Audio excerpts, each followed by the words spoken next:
The official stance of our party on your question is that this government is a bigger threat than Corona, based on the fact that 24% of Pakistanis were living below poverty line in 2018, but today economists are forecasting that 40 to 45% of Pakistanis are living below poverty line.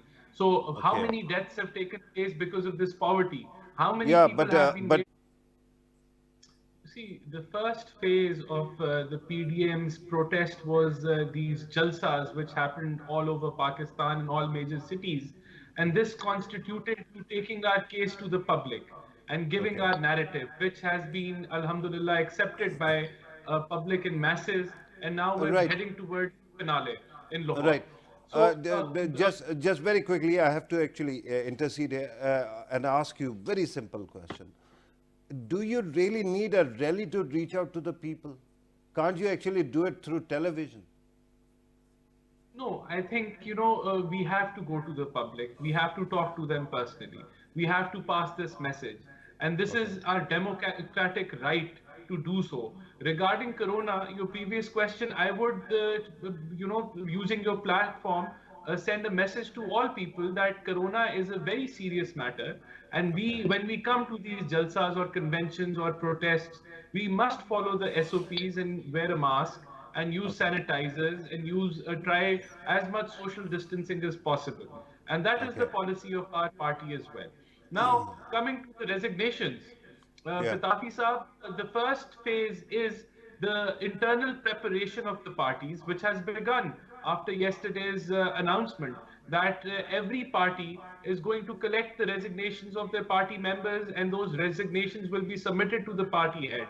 And Okay. then further on, they will be submitted to the head of the PDM, who is Okay. Maulana Fazlur Rahman. So the Right. first phase has been obviously, this is going to be a step-by-step process where we have, Alhamdulillah, in the first phase, our message has gone across to the public. Now the second phase is street protests, and we are basically all of this is happening to take the illegal pressure which is on the coalition partners of this government to Okay. be their partners who do not want to be their partners in Right. actuality.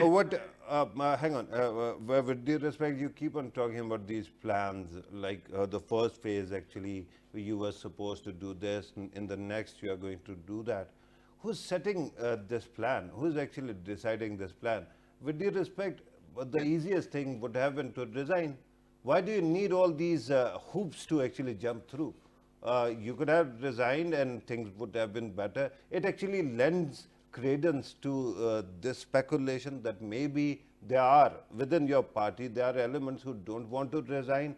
And one of your crucial partners, that is People's Party, is actually riding the tiger. If it steps off the tiger, that is the Sindh government, it is immediately going to face the brunt of the tiger. That's why they don't want to resign, and hence you keep on putting it off. No, I think, it was very necessary that we go to the public and send this message across. I mean, if we would have resigned in the first moment, I think without the message trickling down at the grassroots level, it would not have been feasible. And we feel that the protests are to put a pressure on the government that they should resign themselves, or on the establishment or the agencies who are supporting this undemocratic and selected government to